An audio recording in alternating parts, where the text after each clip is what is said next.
يا أيتها النفس المطمئنة ارجعي إلى ربك راضية مرضية فادخلي في عبادي وادخلي جنتي.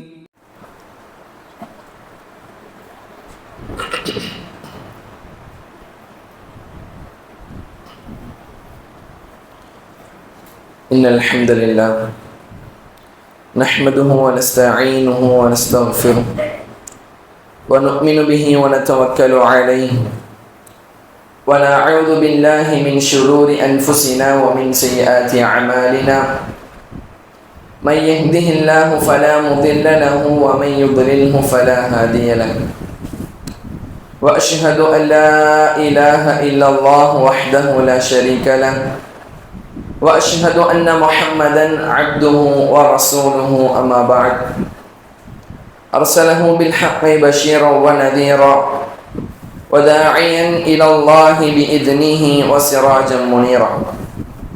قال الله سبحانه وتعالى في القرآن الكريم والفرقان المجيد: فأعوذ بالله من الشيطان الرجيم بسم الله الرحمن الرحيم. يا أيها الناس اتقوا ربكم الذي خلقكم من نفس واحدة وخلق منها زوجها وبث منهما رجالا كثيرا ونساء واتقوا الله الذي تساءلون به والأرحام إن الله كان عليكم رقيبا. وقال أيضا: يا أيها الذين آمنوا اتقوا الله حق تقاته ولا تموتن إلا وأنتم مسلمون. وقال أيضا: يا أيها الذين آمنوا اتقوا الله وقولوا قولا سديدا يصلح لكم أعمالكم ويغفر لكم ذنوبكم ومن يطع الله ورسوله فقد فاز فوزا عظيما. وقال نبينا صلى الله عليه وسلم: فإن أصدق الحديث كتاب الله وأحسن الهدي هدي محمد صلى الله عليه وسلم وشر الأمور محدثاتها وكل محدثة بدعة وكل بدعة ضلالة وكل ضلالة في النار. اللهم صل على محمد وعلى آل محمد كما صليت على إبراهيم وعلى آل إبراهيم إنك حميد مجيد. اللهم بارك على محمد وعلى آل محمد كما باركت على إبراهيم وعلى آل إبراهيم إنك حميد مجيد. புகழும் புகழ்ச்சியும் ஏக இறைவனாகிய அல்லாஹ் ஒருவனுக்கே உரித்தாக்கி அவனது சாந்தியும் சமாதானமும் கண்மணி நாயகம் முஹம்மது முஸ்தபா ரசூலுல்லாஹி ஸல்லல்லாஹு அலைஹி வஸல்லம் அவர்கள் மீதும் அன்னாரின் வாழ்க்கையை அடிச்சுவட்டை பின்பற்றி வாழ்ந்த உத்தம சத்திய சஹாபாக்கள் மீதும் தாபிஈன்கள் மீதும் தபா தாபிஈன்கள் மீதும் குறிப்பாக ஜும்ஆவுடைய தினத்தில் அல்லாஹ்வுடைய கட்டளையை நிறைவேற்றுவதற்காக அவனுடைய இறை இல்லத்தில் ஒன்று குழும்பியுள்ள நம் அனைவரின் மீதும் நின்று நிலவட்டுமாக என்று பிரார்த்தனை செய்தவனாக அந்த அல்லாஹ் சுப்ஹானஹு தஆலாவை எல்லா நிலைகளிலும் அஞ்சி வாழும்படி எனக்கும் உங்களுக்கும் உபதேசம் செய்தவனாக எனது உரை ஆரம்பம் செய்கிறேன். அன்புள்ள சகோதரர்களே, சகோதரிகளே, அல்லாஹ்வின் நல்லடியார்களே, அல்லாஹ் சுப்ஹானஹு தஆலா இந்த மனிதனுடைய வாழ்க்கையை பற்றி தனது திருமறையில சொல்லும் போது, மின்ஹா ஹலக்னாக்கும் வஃபீஹா நுஈதுக்கும் வமின்ஹா நுக்ரிஜுக்கும் தாரத்தன் உக்ரா. மனிதனுடைய படைப்பு என்பது 3 நிலைகளை உடையதாக இருக்குது. நம்ம வாழக்கூடிய வாழ்க்கை என்பது 3 நிலைகளாக இருக்குது. அல்லாஹ் சொல்றான், உம்மை நாம் இந்த மண்ணிலிருந்து தான் படைத்தோம். அப்ப மனிதனுக்கு முதலாவது வாழ்க்கை என்பது இந்த உலகத்தில் அவன் வாழக்கூடிய வாழ்க்கை. இரண்டாவது வாழ்க்கை என்பது வஃபீஹா நுக்ரிஜுக்கும். அல்லாஹ் சொல்லி காமிக்கிறான், எந்த மண்ணிலிருந்து நாம் உன்னை படைத்தோமோ அதே மண்ணிற்கு தான் நீ திரும்பியும் உன்னை நாமல் அனுப்புவோம். மண்ணிலிருந்து படைச்சிட்டு திரும்ப நான் என்னதான் செய்ய போறவனைய அதே மண்ணுக்கு நான் அனுப்ப போறேன். அதைத்தான் இஸ்லாமிய மார்க்கத்துல ஹயாத்துல் பர்ஸஹ்னு சொல்லுவாங்க. முதலாவது வாழ்க்கை இந்த உலகத்தில் நாம் வாழக்கூடிய வாழ்க்கை. அதற்கு மத்தியில் இரண்டாவது வாழ்க்கை என்பது நாம் மரணித்த பின்னால் கபரில் நமக்கு மறைமுகமான ஒரு வாழ்க்கை இருக்குது. அல்லாஹ் சுப்ஹானஹு வ தஆலா அடுத்த வாழ்க்கையாக சொல்றான், அதற்கு பின்னால் உங்களுக்கு கேள்வி கணக்கு என்பது உண்டு, அதற்கு பின்னால் உங்களுக்கு நிரந்தரமான மறுமை வாழ்க்கை இருக்குது. அப்ப முதலாவது வாழ்க்கை என்பது இந்த உலகத்தில் நாம் வாழக்கூடிய வாழ்க்கை, இரண்டாவது வாழ்க்கை என்பது கபரில் ஒரு மனிதன் வாழக்கூடிய வாழ்க்கை, மூன்றாவது வாழ்க்கை என்பது மறுமையில் நிரந்தரமாக வாழக்கூடிய வாழ்க்கை. இதை நம்ம எல்லாரும் நம்பக்கூடியவர்களாக இருக்கிறோம், நம்பித்தான் ஆகணும், அப்படின்னாதான் ஒரு முஸ்லிம். இதை ஒருவர் சரியான முறையில் நம்பினால் மட்டும்தான் அவர் உண்மையான முஸ்லிமாக இருக்க முடியும். நம்ம எல்லாரும் பல கபருக்கு நம்ம போயிருப்போம், பல ஜனாசா தொழுகையில நம்ம கலந்து கொண்டிருப்போம். நாம் அந்த கபருக்கு நாம் போகும்போது நபி ஸல்லல்லாஹு அலைஹி வஸல்லம் கபரை சென்று அடைந்தாங்க அப்படின்னா அந்த கபரை குறித்து நம்மை பாதுகாப்பு தேட சொல்லி இருக்கிறாங்க. கபருடைய வேதனையிலிருந்து நம்மை பாதுகாப்பு தேட சொல்லி இருக்கிறாங்க. எந்த அளவுக்கு அப்படின்னா பல சஹாபாக்கள் யுத்தங்களை கலந்திருக்கிறாங்க, பல போர்கள்ல கலந்து கையை இழந்திருக்கிறாங்க, அவருடைய குடும்பத்தை இழந்திருக்கிறாங்க. அப்போதெல்லாம் அழாத சஹாபாக்கள் கபரை சென்றால் அழுவார்கள், கபரை பார்த்தாங்கன்னா அழுவாங்க. அதற்கு முன்னாடி அவருடைய வாழ்க்கையில எவ்வளவோ சோதனைகளும் இக்கட்டான நிலைகளும் வந்திருக்கும். அதிலெல்லாம் ஈமானிய உறுதியோடு எதிர்கொண்ட சஹாபாக்கள் கூட கபரை கண்டால் அழக்கூடியவர்களாக இருந்தாங்க. அந்த சஹாபாக்கள் கேள்வி கேட்பாங்களாம், உங்களுக்கு சொர்க்கத்தை பத்தி ரசூலுல்லாஹ் சொல்லி இருக்கிறாங்க, நரகத்தை பத்தி எல்லாம் சொல்லி இருக்கிறாங்க, அப்போதெல்லாம் நீங்கள் அழுததே கிடையாது, ஆனா இந்த கபரை பார்த்தா மட்டும் நீங்க தேம்பி தேம்பி அழுகிறீங்களே, அதற்கான காரணம் என்னன்னு கேட்கும் போது அந்த சஹாபி சொன்னாங்கன்னா, ஒரு மனிதனுடைய வாழ்க்கை என்பது இந்த கபரில் இருந்துதான் ஆரம்பிக்குது. ஒரு மனிதனுக்கு அவன் மறுமையில் வெற்றி அடைவானா தோல்வி அடைவானா என்பது இந்த கபரில் அவனுக்கு அறிவிக்கப்படும். நபி ஸல்லல்லாஹு அலைஹி வஸல்லம் சொல்லி காமிக்கிறாங்க, ஒரு மனிதர் அவர் கபர்ல போய் வச்சுட்டாங்க, மரணம் அடைந்த பின்னால் என்ன செய்வோம், நம்ம கபர்ல கொண்டு அடக்கம் பண்ணுவோம். அந்த கபரில் வைத்த பின்னால் அவர் நல்லவராக இருந்தால் அந்த கபரில் அவருக்கு சொர்க்கம் எடுத்து காட்டப்படும், அவருக்கு பட்டாடைகள் விரிக்கப்படும், அந்த இடத்தில் அவருக்கு சொர்க்கம் மாலையும் காலையும் எடுத்து காட்டப்படும், சொர்க்கத்தினுடைய வாசனை அவர் நுகர்வார் என்று ரசூலுல்லாஹி ஸல்லல்லாஹு அலைஹி வஸல்லம் சொல்லி காமிக்கிறாங்க.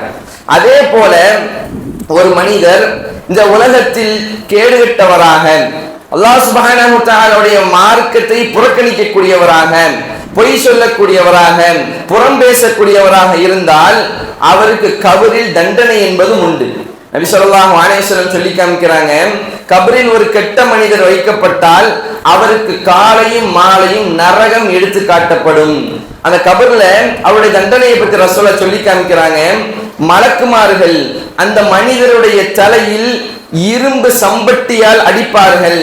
அப்படி அடிக்கும் போது அந்த மனிதன் ரொம்ப அலறி கத்துவானாம். அந்த அலறலை அல்லாஹ் சுப்ஹானஹு வ தஆலா இந்த மனிதர்களையும் ஜின்களையும் தவிர எல்லா படைப்புகளையும் கேட்க வச்சிருக்கிறான். அவன் கத்தக்கூடிய இந்த சத்தத்தை மனிதர்களையும் ஜின்களையும் தவிர மற்ற எல்லா உயிரினங்களும் எல்லா வஸ்துக்களும் அந்த சத்தத்தை செவியேற்கும். ரசூலுல்லாஹ் தொடர்ந்து சொன்னாங்க, அல்லாஹ் சுப்ஹானஹு வ தஆலா மட்டும் அந்த சத்தத்தை மனிதனை கேட்க வைத்திருந்தால் அந்த மனிதன் அடுத்த ஒரு ஜனாசாவை கொண்டு கபருக்குள்ள வைக்க மாட்டான். அந்த அளவிற்கு அந்த அலறல் மோசமானதாக இருக்கும், கொடூரமானதாக இருக்கும். அந்த சத்தத்தை ஒரு மனிதன் கேட்டால் இன்னொரு மனிதரை அந்த கபர்ல கொண்டு போய் வைக்க மாட்டான். அந்த அளவிற்கு அது அந்த அலறல் சத்தம் என்பது கொடூரமானதாக இருக்கும் என்பதாக நபி ஸல்லல்லாஹு அலைஹி வஸல்லம் சொல்லி காமிக்கிறாங்க. எனவே அன்புள்ள சகோதரர்களே, கபர் வேதனை என்பது நிச்சயமாக உண்டு. அந்த வேதனையை பெற்றுத்தரக்கூடிய காரியங்களை நாம் தெரிந்து கொண்டு அதிலிருந்து விலகி இருக்கக்கூடியவர்களாக நாம் இருக்கணும். அல்லாஹ் சுப்ஹானஹு வ தஆலா தனது திருமறை குர்ஆன்ல சொல்லி காமிக்கிறான், வமன் அஅரத அன் திக்ரி ஃபஇன்ன லஹு மஈஷதன் வன்கா வனஹ்ஷுருஹு யௌமல் கியாமத்தி அமா. அல்லாஹ் சொல்லி காமிக்கிறான், இந்த மனிதர்களிடத்தில் அல்லாஹ்வுடைய வேதங்களும் நபி ஸல்லல்லாஹு அலைஹி வஸல்லம் அவருடைய பொன்மணிகளும் சொல்லப்படும் போது யார் அதை புறக்கணிக்கக்கூடியவர்களாக இருக்கிறாங்களோ, இந்த காலத்துக்கெல்லாம் அது செட் ஆகாதுங்க, குர்ஆன் சுன்னாவை கொண்டு வந்து இந்த நவீன காலத்துக்கு நீங்க சொன்னீங்கன்னா அது எப்படி ஏற்புடையதாக இருக்கும்? அது அந்த காலத்துல உள்ளது, நாம் எல்லாம் நவீன விஞ்ஞானத்தின் காலத்துல இருக்கிறோம். அது முற்போக்கு சிந்தனை உடையதாக இல்லை, பிற்போக்குத்தனமாக நீங்க பேசுறீங்களேன்னு சொல்லி இன்னைக்கு சிலர் குர்ஆனையும் ஹதீஸையும் புறக்கணிக்கக்கூடியவர்களாக இருக்கிறாங்க. அல்லாஹ் சுப்ஹானஹு வ தஆலா சொல்லி காமிக்கிறான், யார் இவ்வாறு நம்முடைய செய்திகளை புறக்கணிக்கக்கூடியவர்களாக இந்த உலகத்தினுடைய ஆசைகளுக்கு ஆட்பட்டு இந்த உலகத்தினுடைய காரியங்களை அடைய வேண்டும் என்பதற்காக மார்க்கத்தை பின்னுக்கு தள்ளக்கூடிய மக்கள் இருக்கிறார்களே, அப்படிப்பட்டவர்கள் இவர்களுக்கு அந்த கபரில் நெருக்கடியான ஒரு வாழ்க்கையை நாம் கொடுப்போம், தண்டனை மிக்க ஒரு வாழ்க்கையை கபரில் அவர்களுக்கு நாம் கொடுப்போம். அவர் மறுமை நாளில் குருடராக எழுப்பப்படுவார். மறுமையில் அவர் எப்படி எழுப்பப்படுவாராம்? குருடராக எழுப்பப்படுவார். அல்லாஹ்விடத்தில் இந்த மனிதர் கேட்பாராம், யா அல்லாஹ், இந்த உலகத்தில் நான் வாழும் போது நல்லா பார்க்கக்கூடியவனாக தான் நான் இருந்தேன், மரணிக்கக்கூடிய தருவாயில் கண் பார்வை உடையவனாக தான் நான் இருந்தேன், இன்றைய தினம் நான் ஏன் குருடனாக எழுப்பப்பட்டிருக்கிறேன்? அல்லாஹ் சொல்வானாம், அவ்வாறுதான் قال كذلك அப்படிதான் அத்தக்க ஆயாத்துனா ஃபனசீதஹா, இந்த உலகத்தில் நீ தவறு செய்யும் போது, நீ வழி தவறும் போது உன்னை நேர்வழிப்படுத்துவதற்காக என் புறத்தில் இருந்து என்னுடைய வசனங்கள் உனக்கு ஓதி காமிக்கப்பட்டது. நீ தவறு செய்யும் போது இது தவறு, இது மார்க்கத்தில் ஹராமாக்கப்பட்டது, இதை செய்யக்கூடாது என்று உன்னிடத்தில் எச்சரிக்கை செய்யப்பட்டது. அப்போது நீ என்னை மறந்தவனாக நீ வாழ்ந்தாய், என்னுடைய குர்ஆன் வசனத்தை மறந்தவனாக நீ வாழ்ந்தாய். இன்றைய தினம் நாமும் உன்னை மறந்துவிட்டோம், நீ குருடனாகத்தான் எழுப்பப்படுவாய் என்பதாக அல்லாஹ் சுப்ஹானஹு வ தஆலா சொல்லி காமிப்பான். அப்ப கபரில் ஒரு மனிதனுக்கு வேதனை பெற்று தரக்கூடிய முதல் விஷயம் மார்க்கத்தை புறக்கணிப்பது. நம்முடைய வாழ்க்கையில் எந்த சூழ்நிலை வந்தாலும் நாம் மார்க்கத்தை முன்னிறுத்தக்கூடியவர்களாக இருக்கணும். மார்க்கத்திற்காக நாம் எதை இழந்தாலும் பரவாயில்லை, ஆனா எந்த ஒரு விஷயத்திற்காகவும் இந்த உலகத்தினுடைய எவ்வளவு பெரிய விஷயமாக இருந்தாலும் அதற்காக மார்க்கத்தை நான் விட்டுக் கொடுக்க மாட்டேன் என்று ஈமானிய உறுதியோடு வாழக்கூடியவர்களாக நாம் இருக்கணும். நபி ஸல்லல்லாஹு அலைஹி வஸல்லம் இரண்டாவதாக சொல்லி காமிக்கிறாங்க, யாரிடத்தில் இணை வைப்பு என்பது கலந்து விட்டதோ, எந்த ஒரு மனிதரிடத்தில் இணை வைப்பு என்பது வந்து விட்டதோ அவருக்கும் கபரில் வேதனை கொடுக்கப்படும். நபி ஸல்லல்லாஹு அலைஹி வஸல்லம் அவர்கள் சஹாபாக்களோடு ஒரு முறை கடந்து போறாங்க. அப்படி கடந்து செல்லும் போது ஒரு 4 கபர் இருக்குது. அப்ப சஹாபாக்கள் இடத்துல கேட்கிறாங்க, இந்த கபரில் அடக்கப்பட்ட நபர்கள் யார்? அப்ப சஹாபாக்கள் சொல்றாங்க, யா ரசூலல்லாஹ், மா தூஃபில் இஷ்ராக், இவர்களெல்லாம் அல்லாஹ்வுக்கு இணை வைக்கக்கூடியவர்களாக வாழ்ந்து மரணித்தவர்கள், அல்லாஹ்வுக்கு இணை கற்பித்து அல்லாஹ்வை விட்டுவிட்டு பிற தெய்வங்களை வணங்கக்கூடியவர்களாக பிற கபர்களுக்கு சென்று தன்னுடைய நல்லடியார்கள் அவர்கள் என்னுடைய மூதாதையர்கள் என்று அவர்களை வணங்கக்கூடியவர்களாக இவர்கள் வாழ்ந்து மரணித்தவர்கள் என்று சஹாபாக்கள் சொல்லும் போது நபி ஸல்லல்லாஹு அலைஹி வஸல்லம் சொல்லி காமிச்சாங்க, இந்த கபரில் இருக்கக்கூடியவர்களுக்கு இப்போது வேதனை அளிக்கப்படுகிறது. சொன்னாங்க, இந்த கபரில் இருக்கக்கூடிய இந்த நபர்களுக்கு இப்போது வேதனை அளிக்கப்பட்டு கொண்டிருக்குது.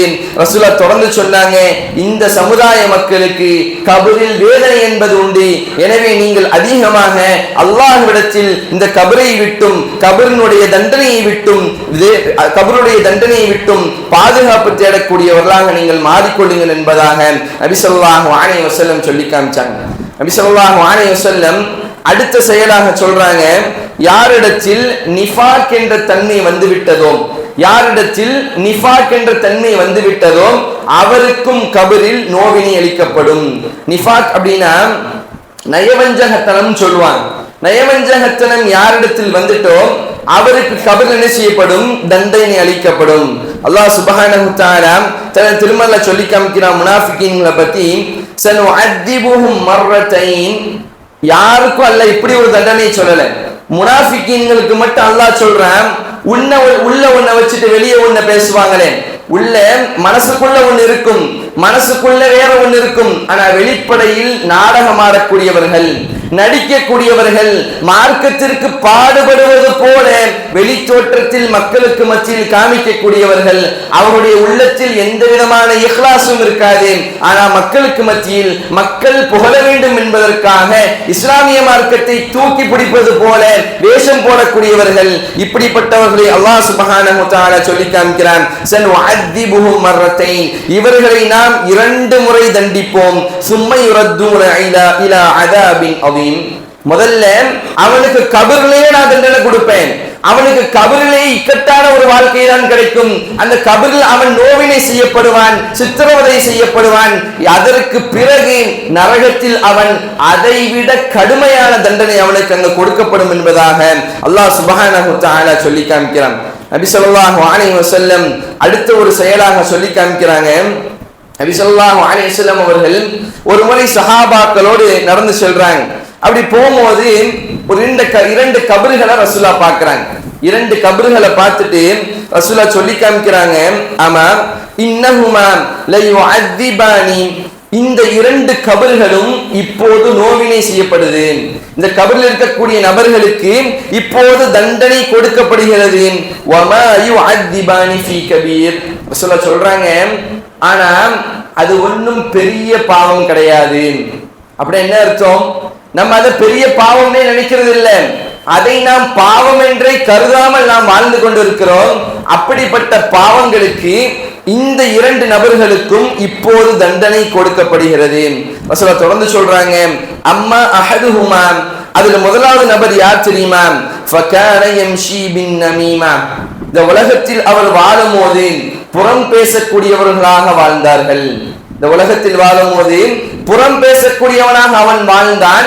அவன் வாழ்ந்து மரணித்த பின்னரும், அவன் கபரில் வைக்கப்பட்ட பின்னரும் அவனுக்கு இங்கு தண்டனை கொடுக்கப்படுகிறது. நீங்க கொஞ்சம் சிந்திச்சு பார்க்கணும். ரொம்ப சர்வசாதாரணமாக பிறரை பத்தி புறம் பேசிட்டு போயிடுவோம்.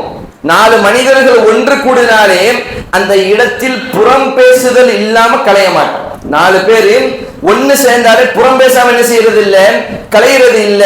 இன்னும் குறிப்பாக சமூக வலைத்தளங்கள்ல யாரும் ஏன் கேட்க முடியாது, யாரும் என்ன கேட்க முடியாதுன்னு சொல்லி சர்வசாதாரணமாக நாம் பிறரை பற்றி தவறான விஷயங்களை பதிவிடக்கூடியவர்களாக இருக்கிறோம். அது உண்மையா பொய்யா, அவர் செஞ்சாரா செய்யலையா, அதையெல்லாம் நாம் யாரும் பார்ப்பதில்லை. ரொம்ப சர்வசாதாரணமாக அதை பகிர்ந்து கொள்ளக்கூடியவர்களாக நாம் இருந்து கொண்டிருக்கிறோம். நபி ஸல்லல்லாஹு அலைஹி வஸல்லம் சொல்லி காமிக்கிறாங்க, யார் புறம் பேசக்கூடியவர்களாக வாழ்ந்து மரணிக்கக்கூடியவர்களாக இருக்கிறார்களோ அவர்கள் கபரில் வைக்கப்பட்ட பின்னாலும் அவருக்கு தண்டனை என்பது கொடுக்கப்படும் என்பதாக நபி ஸல்லல்லாஹு அலைஹி வஸல்லம் சொல்லி காமிக்கிறாங்க. அல்லாஹ் சுப்ஹானஹு வ தஆலா தனது திருமறை குர்ஆனில் ஒரு கேள்வி கேட்கிறான், அயுஹிப்பு அஹதுக்கும் ஐயகுல லஹ்ம அஹீஹி மைத்தன் ஃபகரிஹ்துமு, உங்களுடைய சகோதரன் மரணித்த பின்னால் அவனுடைய அந்த மரணித்த மாமிசத்தை உண்ணுவதற்கு நீங்கள் ஆசைப்படுவீங்களா? ஒரு மனிதன் மரணிச்சிட்டான், அதற்கு பின்னால் அவனுடைய மாமிசத்தை நீங்கள் உண்ணுவதற்கு ஆசைப்படுவீர்களா? அப்படிப்பட்ட ஒரு செயல்தான் புறம் பேசுவது. ஒருத்தரை பத்தி அவருடைய முதுகுக்கு பின்னால் அவர் இல்லாத ஒரு சமயத்தில் அவர் தெரியாமல் செய்த தவறை பிற மக்களிடத்தில் நாம் பேசி அதை சிரிப்பாக நம்ம சொல்றோமே, இந்த செயல் அல்லாஹ் எப்படி கேட்கிறான் தெரியுமா? அவர் மரணித்த பின்னால் அவருடைய மாமிசத்தை சாப்பிடுவதற்கு இது சமம் என்பதாக அல்லாஹ் சுப்ஹானஹு வ தஆலா தனது திருமறை குர்ஆன்ல சொல்லி காமிக்கிறான். அந்த அளவிற்கு புறம் பேசுவது என்பது மோசமான ஒரு செயலாக இருக்குது. நபி ஸல்லல்லாஹு அலைஹி வஸல்லம் தொடர்ந்து சொல்றாங்க, வ அம்மல் ஆகர், இன்னொரு மனிதர் யார் தெரியுமா? ஃபகான லா இஸ்ததிரு மின் பௌலிஹி, அவர் சிறுநீர் கழிக்கும் போது அதை சரியான முறையில் மறைக்காதவராகவும் சரியான முறையில் சுத்தம் செய்யாதவராகவும் இருந்தார். இமாம்கள் இதுக்கு விளக்கம் சொல்றாங்க, ஒரு மனிதர் சிறுநீர் கழிக்கிறார், சிறுநீர் கழிக்கக்கூடிய அந்த வேளையில் சரியான முறையில் சுத்தம் செய்யாமல் அவருடைய ஆடையிலோ அல்லது அவருடைய உடலிலோ அந்த சிறுநீர் பட்டால் அந்த சிறுநீரோடு அந்த நஜீஸோடு அவர் தொழக்கூடிய தொழுகை ஏற்றுக்கொள்ளப்படாது. நம்முடைய உடல்ல நாம் சிறுநீர் கழிக்கும் போது தெரியாமல் பற்றுச்சு அப்படின்னா, சரியாம நம்ம சுத்தம் செய்யாம நம்முடைய உடலிலோ நம்முடைய ஆடையிலோ அது பற்றுச்சு அப்படின்னா, அதில் அந்த ஆடையோடு நாம் தொழக்கூடிய தொழுகை அல்லாஹ்விடத்தில் ஏற்றுக்கொள்ளப்படாது. அவன் ஒரு நாள் ஃபுல்லா தொழுதிருப்போம், அந்த ஆடையோட ஒரு நாள் ஃபுல்லா நம்ம தொழுதிருப்போம், நாம் நினைச்சிட்டு இருக்கிறோம் நாம் தொழுதுட்டோம், அல்லாஹ்விடத்தில் இதுக்கு தண்டனை இல்லைன்னு. ஆனால் அந்த ஆடை சுத்தம் இல்லாத காரணத்தினால் அந்த தொழுகை எதுவும் ஏற்றுக்கொள்ளப்படாது. அதனால் அந்த அந்த மனிதருக்கு கபரில் தண்டனை கொடுக்கப்படுகிறது என்பதாக இமாம்கள் விளக்கம் சொல்றாங்க. அதனாலதான் இஸ்லாம் தூய்மையை அதிகமாக நமக்கு போதிக்கக்கூடிய மார்க்கமாக இருக்கு. ரசூலுல்லாஹ் எந்த அளவுக்கு சொல்றாங்க அப்படின்னா, அத்துஹூரு ஷத்ருல் ஈமான், ஈமானில் ஒரு அம்சம் தூய்மைன்னு சொல்றாங்க. யாரிடத்தில் தூய்மை இல்லையோ அவர்கிட்ட என்ன கிடையாது, ஈமான் கிடையாது. ஈமானில் பரிபூர்ணமானவராக ஒருவர் மாற வேண்டும் என்றால் தூய்மையானவராக மாறணும். அதனால இஸ்லாம் எல்லா இடங்களிலும் தூய்மையை போதிக்குது. தொழுகைக்கு நாம் வரும்போது எப்படிதான் வரணும், தூய்மையானவராகத்தான் வரணும், எப்போதும் முழு செய்தவர்களாக இருக்க வேண்டும் என்பதை அல்லாஹ் சுப்ஹானஹு வ தஆலா சொல்லும் போது, இன்னல்லாஹ யுஹிப்புத் தவ்வாபீன வ யுஹிப்புல் முத்தத்தஹிரீன், அல்லாஹ்வுடைய நேசத்திற்கு சொந்தமானவர்கள் யார் தெரியுமா, தூய்மையானவர்கள். யார் தூய்மையானவர்களாக இருக்கிறார்களோ அப்படிப்பட்டவர்களை அல்லாஹ் சுப்ஹானஹு வ தஆலா நேசிக்கக்கூடியவனாக இருக்கிறான் என்பதாக அல்லாஹ் தன் திருமறையில சொல்லி காமிக்கிறான். அபூபக்கர் ரலியல்லாஹு அன்ஹு அவங்க அடிக்கடி என்ன செய்வாங்களாம், அவனுடைய நாக்கை பிடித்து கொண்டு சொல்லுவாங்களாம், இந்த நாக்கு இருக்குதே, இந்த நாக்கு தான் என்னை அதிகமான விஷயங்களில் மாட்டி விட்டுருச்சு, நிறைய பிரச்சனைகள்ல என்னைய மாட்டி விட்டது இந்த நாக்கு தான். அதான் ரசூலுல்லாஹ் சொன்னாங்க, உங்களுடைய நாக்கையும் உங்களுடைய இரு தாடைகளுக்கு மத்தியில் உள்ள நாக்கையும் இரண்டு தொடைகளுக்கு மத்தியில் உள்ள மர்மஸ்தானத்தையும் நீங்கள் சரியான முறையில் பாதுகாத்துக் கொள்வீர்கள் என்று நீங்க எனக்கு உத்தரவாதம் கொடுத்தீங்கன்னா சொர்க்கத்துக்கு நான் கேரண்டி அப்படின்னாங்க. சொர்க்கத்துக்கு நீங்க போவதற்கு நான் கேரண்டி, ஆனா நீங்க எனக்கு ஒரு வாக்கு தரணும், உங்களுடைய இரண்டு தாடைகளுக்கும் இரண்டு தொடைகளுக்கும் மத்தியில் இருக்கக்கூடிய அந்த எலும்பில்லாத இரண்டு உறுப்புகளை நீங்கள் பாதுகாத்து கொண்டீங்க அப்படின்னா உங்களுக்கு சொர்க்கத்துக்கு நான் கேரண்டி. நபி ஸல்லல்லாஹு அலைஹி வஸல்லம் சொல்லி காமிக்கிறாங்க. நாக்கை நாம் எவ்வாறு பேணக்கூடியவர்களாக இருக்கிறோம், புறம் பேசுவது ரொம்ப அசால்ட்டா பேசுறோமே, நபி ஸல்லல்லாஹு அலைஹி வஸல்லம் அதை வன்மையாக கண்டிக்கக்கூடியவர்களாக இருக்கிறாங்க. ரசூலுல்லாஹ் சொல்றாங்க, வஷர்ரு இபாதுல்லாஹ், அல்லாஹ்வுடைய படைப்புகளிலேயே மோசமான படைப்பு, அல்லாஹ்வுடைய அடியார்களிலே கேடுகட்டவர்கள் யார் தெரியுமா, அல் மஷ்ஷாஊன பின் நமீமா, புறம் பேசிக்கொண்டு தெரியக்கூடியவன் இருக்கிறானே, பிறருடைய குறையை துருவி துருவி ஆராய்ந்து அவன் இல்லாத சமயம் அதை மக்களிடத்தில் போட்டு உடைக்கக்கூடியவனாக இருக்கிறானே, இப்படிப்பட்டவன் தான் மனிதர்களில் கேடுகட்டவன் மோசமானவன் என்பதாக நபி ஸல்லல்லாஹு அலைஹி வஸல்லம் அவங்க சொல்லி காமிக்கிறாங்க. இப்லீஸுக்கு ரொம்ப பிடிச்ச செயல் என்ன தெரியுமா, இரண்டு மனிதர்களுக்கு மத்தியில் பிரிவை ஏற்படுத்துவது. இப்லீஸ் என்ன செய்வானா, ஷைத்தான்களை எல்லாம் அனுப்பி விட்டுருவான, பிறகு எல்லா ஷைத்தானும் போய் இப்லீஸ் இடத்துல அவர்கள் செய்த செயல் எல்லாம் சொல்லுமா, இப்லீஸ்ட சொல்லுமா, நான் இவன் இந்த தப்பு செய்ய வச்சுட்டேன், இவரை நான் பொய் பேச வச்சுட்டேன் அப்படி நீ இப்லீஸ்ட சொல்லும் போது நீ எல்லாம் ஒண்ணுமே செய்யணும் தட்டி கழிச்சிருவானா.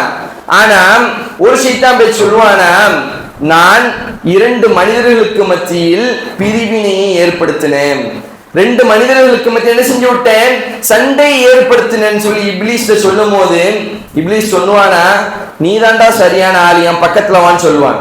அந்த ஷைத்தான இப்லீஸ் என்ன சொல்லுவானா, நீ தான் சரியான ஆளு, நீ என் கிட்ட வந்து உட்காருன்னு சொல்லி இப்லீஸ் ஒரு ஸ்தானத்தை கொடுப்பானாம். அந்த இரண்டு மனிதர்களுக்கு மத்தியில் பிரிவினை ஏற்படுத்துவதை இப்லீஸ் அந்த அளவுக்கு நேசிக்கக்கூடியவனாக இருக்கிறான். ஆனால் அந்த பிரிவினை ஏற்படுத்துவதற்கு மிகப்பெரிய காரணம் புறம் பேசுவது. புறம் பேசுவது சர்வசாதாரணமாக எந்த ஒரு செய்தியும் நான் ஆராயாம ஒரு விஷயத்தை சொல்லிடுவோம், அவருடைய குடும்பத்தில் அதன் மூலியமாக மிகப்பெரிய ஒரு பிரச்சனை ஏற்படும். நம்ம சாதாரணமா ஒரு ஷேர் பண்ணிட்டு போயிடுவோம். ஆனால் அதனால் அவருடைய குடும்பத்துக்குள்ளேயும் அவருடைய முஹல்லாக்குள்ளேயும் மிகப்பெரிய ஒரு சர்ச்சையும் மிகப்பெரிய ஒரு பாதிப்பும் ஏற்படும். அதைத்தான் இப்லீஸ் அதிகமாக நேசிக்கக்கூடியவனாக இருக்கிறார். அந்த செயலை அதிகமாக நாமும் தெரிந்தும் தெரியாமலும் செய்யக்கூடியவர்களாக இருக்கிறோம். இப்படிப்பட்ட பாவங்களில் இருந்து அல்லாஹ் சுப்ஹானஹு தஆலா நம் அனைவரையும் பாதுகாப்பானாக என்று பிரார்த்தனை செய்தவனாக எனது முதல் உரையை நிறைவு செய்கிறேன். ரப்பனா ஆத்தினா ஃபித் துன்யா ஹஸனா வ ஃபில் ஆখিরাতি ஹஸனத வ கினா அஸாபன் நார்.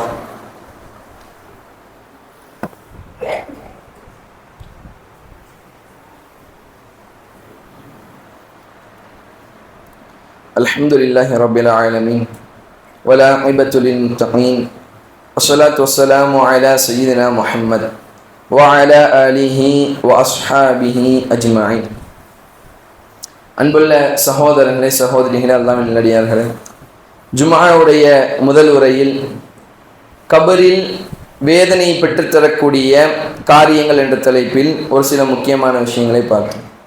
நபி ஸல்லல்லாஹு அலைஹி வஸல்லம் அவர்கள் ஒரு மனிதனுக்கு கபரில் வேதனை பெற்றுத்தரக்கூடிய முக்கியமான ஒரு விஷயத்தை சொல்லி காமிக்கிறாங்க. இதெல்லாம் தவறா அப்படின்னு நம்ம நினைச்சிட்டு இருப்போம். இப்ப சொல்லக்கூடிய விஷயத்த இது எல்லாம் தவறா, இதுக்குமா எனக்கு தண்டனை உண்டு அப்படின்னு நம்ம கேள்வி கேட்கக்கூடிய நிலையில நம்ம இருக்கிறோம். ரசூலுல்லாஹ் சொல்லி காமிக்கிறாங்க, ஒருத்தனுக்கு ஒரு மனிதனுக்கு அநீதி இழைக்கப்படுதுன்னு உனக்கு தெரியுது. உன் கண்ணு முன்னாடி ஒரு அநியாயம் நடக்குது, அதை நீ தட்டி கேட்காவிட்டால் கபரில் வேதனை உண்டு அப்படின்னு ரசூலுல்லாஹ் சொன்னாங்க. கண்ணு முன்னாடி ஒரு தப்பு நடக்குது, கண்ணுக்கு முன்னாடி ஒரு அநியாயம் நடக்குது, அதை கேள்வி கேட்பதற்கான எல்லா தகுதியும் நமக்கு உண்டு. ஆனாலும் பார்த்துட்டு பார்க்காம எனக்கு எதுக்கு வம்பன் கடந்து போறோமே, எனக்கு எந்த பிரச்சனையும் வரலையே, அது வரைக்கும் நான் அமைதியா இருப்பேன். பக்கத்து வீட்டுல தானே பிரச்சனை, எனக்கு எந்த பிரச்சனையும் இல்லையே அப்படின்னு நான் ஒதுங்கி போனேன் அப்படின்னா இதனால் கூட கபரில் தண்டனை வழங்கப்படும் என்பதாக நபி ஸல்லல்லாஹு அலைஹி வஸல்லம் சொன்னாங்க.